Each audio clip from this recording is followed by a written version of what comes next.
in life.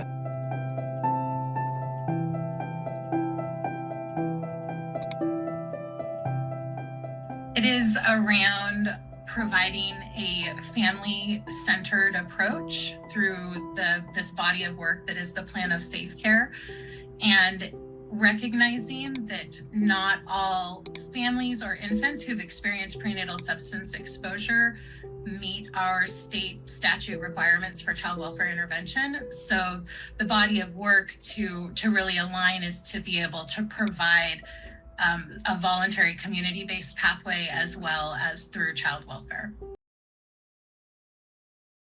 Hey folks, Dale Jackson here for Yellow Hammer Now. One of the stranger things I've noticed about aldotcom is they seem to have a borderline obsession with defending people who break the law.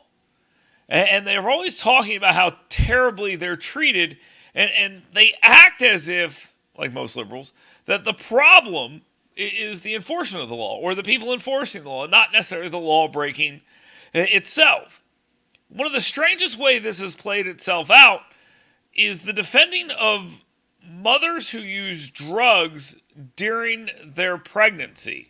And this issue has never made any sense to me because they've been so adamant about defending these people, no matter what.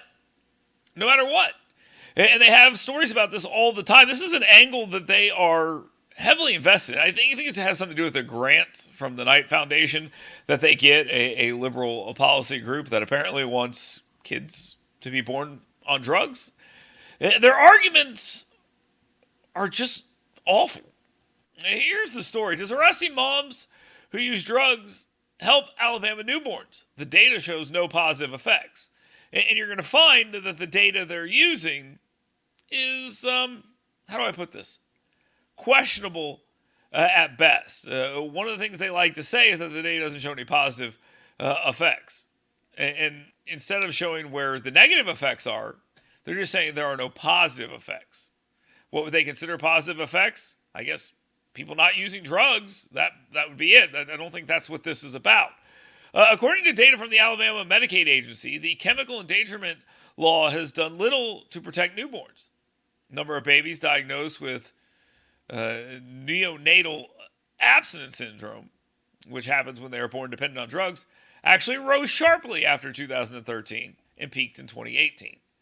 The number of drug overdoses during pregnancy almost doubled between 2016 and 2019. You know why? Because we had an opioid problem in this country, and we still do. That's what the issue is. This law isn't put in place to prevent people from using drugs. It's to punish them for using drugs.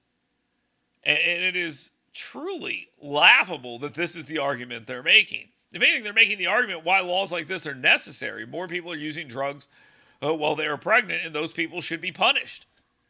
But because the number of people being punished didn't go down, all of a sudden the law is a failure.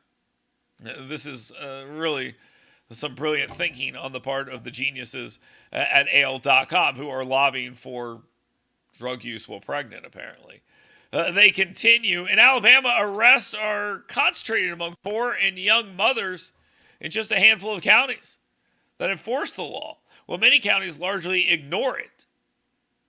That's a problem. I'm glad they're bringing that to our attention. Maybe Attorney General Steve Marshall would be interested in knowing that most just ignore it.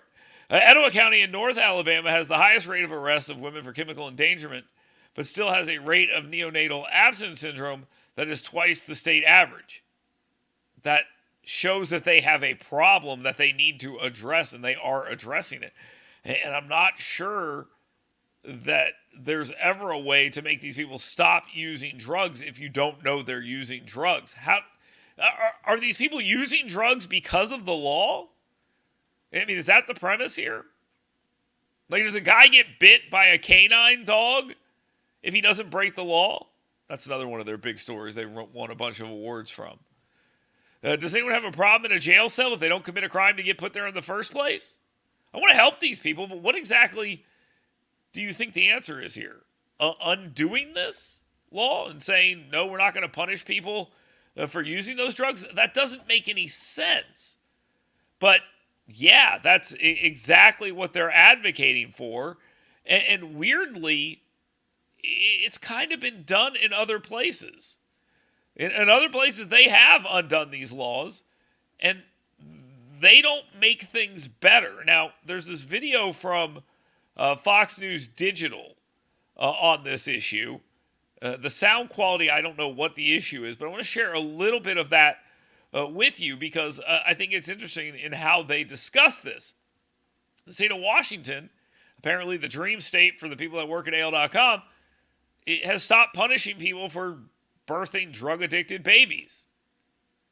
And retired social workers and social workers are saying kids are going to die over this. These changes do not prevent anyone from calling our intake lines, sharing any concerns of suspected abuse or neglect, so that our lines are still open and taking any concerns.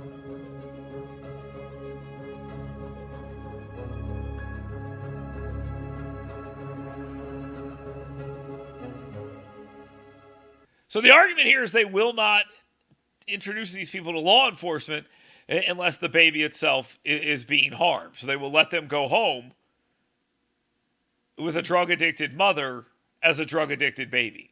This is progress. This is the progress that these people want to see. Does anyone actually think this is progress or good for the kid? To send the mother home with a baby that she used drugs while the baby was born? The argument they're making is that people won't get neonatal treatment if they're on drugs and they think they'll be punished.